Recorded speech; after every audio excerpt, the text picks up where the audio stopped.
Well, the first match of the 2022 FIFA World Cup has finally come to an end, and it was quite an interesting matchup between Qatar and Ecuador as the South Americans would come out on top 2-0 with two first half goals from Inter Valencia to give them 3 points and quite the advantage in Group A. So let's go ahead and get a recap into this game. For those who maybe did or did not were able to watch this, Qatar, pretty disappointing to be quite honest in terms of just their performance, what they were able to bring to the table in terms of against Ecuador and some things of that nature. First and foremost, their lack of physicality for me, I think, was really disappointing.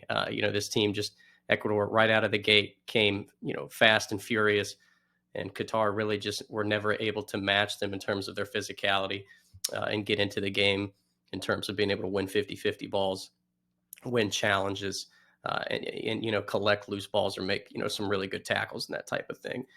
And that really led to them struggling in possession as well. I mean, this team, it felt like Ecuador had the ball almost the entire time in the first half, and Qatar never really could get their feet under them. We're certainly able to get back into the game a little bit in the second half, find a bit more possession, a bit more numbers moving forward, and being able to look to create some better opportunities. But still, it was pretty much Ecuador through and through from the beginning.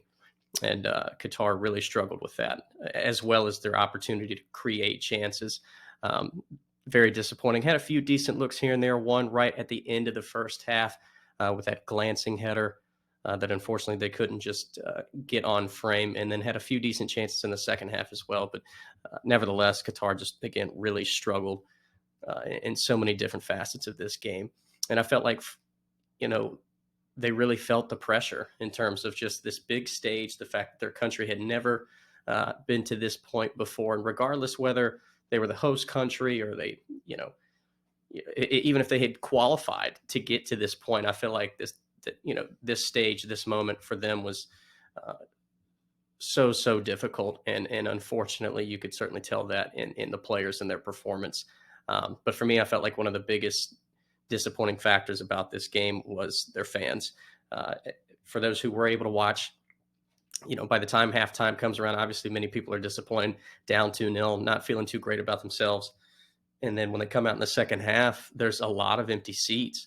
And for me, I'm sitting there thinking, I can't believe, Qatar has waited for this moment, whether they should even have this bid or not. Again, take corruption, migrant workers, all this other stuff aside, just for the fact that they have worked to try and get to this point to be able to host this tournament and to have their fans pretty much bow out on them, just halfway through the first game. I mean, again, it's not like they're eliminated yet.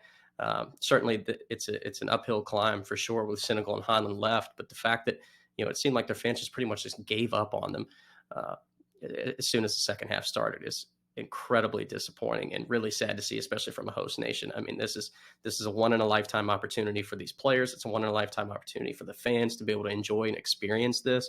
And not only that, but I mean, the fact that, again, Qatar started to play better in the second half. They looked like a much better team.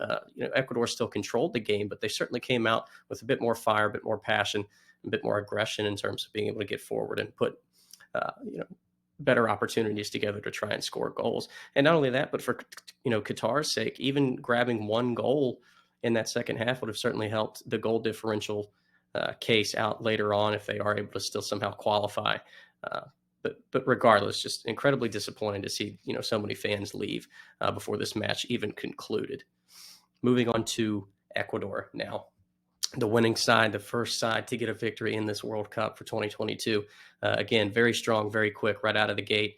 We saw how quickly they were, able to put one on the board, or so we thought, with that free kick that was eventually called offside. That would have been Inter Valencia's third goal of the game.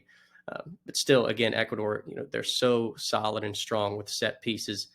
They're a very good side. Not only that, but they've had a streak here of clean sheets as well before making it to this competition. So they're not only not conceding goals, but they're a side that can certainly open things up and get numbers forward and, really make some great things happen, especially from Inter Valencia and those others. Don't forget, again, this is the third youngest roster in this competition. They played with their own tempo pretty much the entire game. They were able to hold on to possession a lot there in the beginning of the first half, which I thought was very important considering, not only did Qatar seem nervous, but again, not being able to, get touches on the ball, feel comfortable with it under your feet is certainly something that's very difficult to do when you're, constantly just chasing the game and defending, especially for the most part of that first half. Again, we talked about their dangerous set pieces and how vulnerable Qatar seemed at times with those as well. And again, Enter Valencia, absolutely phenomenal with the penalty. And then the great second goal with the header. I mean, that was such class and so difficult, not only to be able to see that come over the defender and still get his head on it cleanly, but then to be able to place it with the pace that it had past the keeper to the side netting. There, just an absolutely fantastic second goal there by Valencia, the 33-year-old, already on top for the Golden Boot race and looking pretty good with 2 as it is. Hopefully that knee injury or whatever it was, it seemed that he seemed to pick up from the first half, moving on into the second half, will take him out of this lineup moving forward. It would certainly be disappointing to see him be taken away from this team because they're not incredibly deep in terms of their roster. But again, they still have some pretty solid players and some pretty good talent that surround Enter with Caicedo and some others as well. So certainly hope that he will be able to continue playing throughout this group stage and on if Ecuador are able to make it through. And for me, I do feel like already the fact that they were able to play the host country in this first game to kick this tournament off gives them an advantage over Senegal. And I think that's part of the reason why I had them actually, getting past Senegal and getting that second place spot behind Netherlands in this group is just for the fact that now Ecuador sit with 3 points, looking pretty comfortable, plus 2 goal differential. If Senegal are able to even collect a point from Holland, that's pretty big. But if they lose, then they are already off on the wrong foot and they're starting to have to chase the group, which means, again, they've got Qatar in their second game and then they'll have to play Ecuador in the finale. And if Ecuador go into that game with a point advantage over Senegal, then it's really going to make things even more difficult and open the game up because, again, we just talked about how good Ecuador is defensively and their clean sheet streak that they've got going on right now. But again, just for the fact that, again, this team is very dangerous from set pieces. They've got some good pace. Pretty solid in possession, and they can really make some things happen going forward. So Ecuador are really sitting in a very good spot right now for sure as we take a look at the live standings for Group A. Of course, we've got Holland and Senegal playing tomorrow morning. But again, for right now, Ecuador in a great position right now in Group A as we get closer to day 2 of this World Cup. Guys, make sure you hit that subscribe button, hit a like as well if you wouldn't mind, please. Hope you guys enjoyed this video. Hope you enjoyed the game if you're able to see it. If not, certainly go check out the highlights. And certainly for those of you who are looking forward to tomorrow, we've got some great games with Senegal and Holland coming up, then England and Iran, and then finishing it off with the United States and Wales to end day 2. So a lot to look forward to with a full day of action tomorrow. And until next time, guys, as always, appreciate it. Peace out.